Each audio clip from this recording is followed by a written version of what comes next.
And he's behaving perfectly.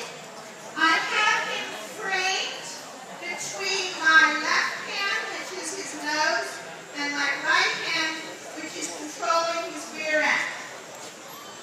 And see how I'm walking? One of the ways that people fail at lunging is they don't realize that until your horse is perfectly trained, he can be perfectly trained but being naughty, you need to follow him. Sometimes you have to walk almost as far as the horse. Can you see that I am slightly more towards his rear end than I am towards his front end? So this is creating energy.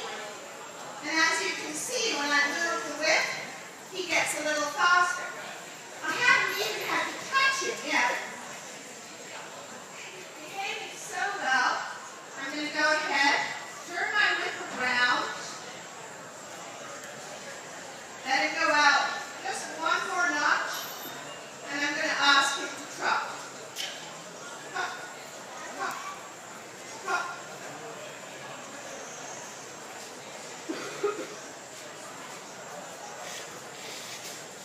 Boy, what a pretty horse, huh? Good boy. Travels across the ground beautifully. Nice and light. Good bend. Good. Okay, he's behaving really well, so I'm letting out one more notch. Letting out a little more. Now the width of my circle here is determined by the width of this arena. So I can let him out just enough so that he stays inside the fence. That's it. So here we have the first problem. He turned towards me.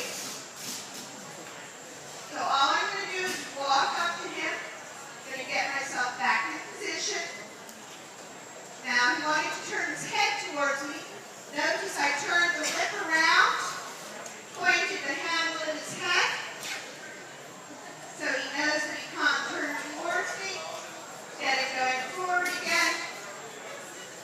No drama.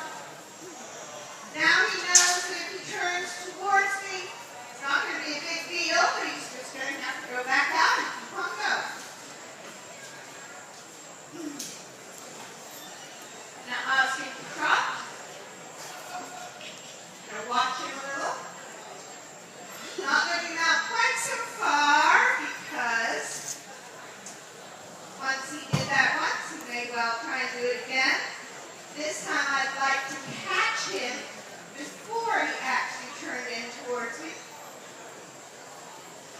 I think I said before, there are two ways that a horse can get away from you on the lunge line.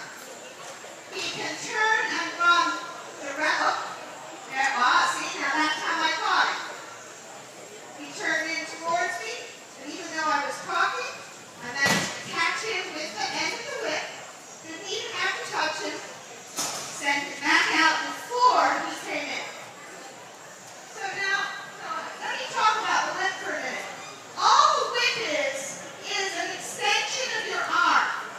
Because I need to be able to touch him, and I need to stay far enough away for him to have a big enough circle.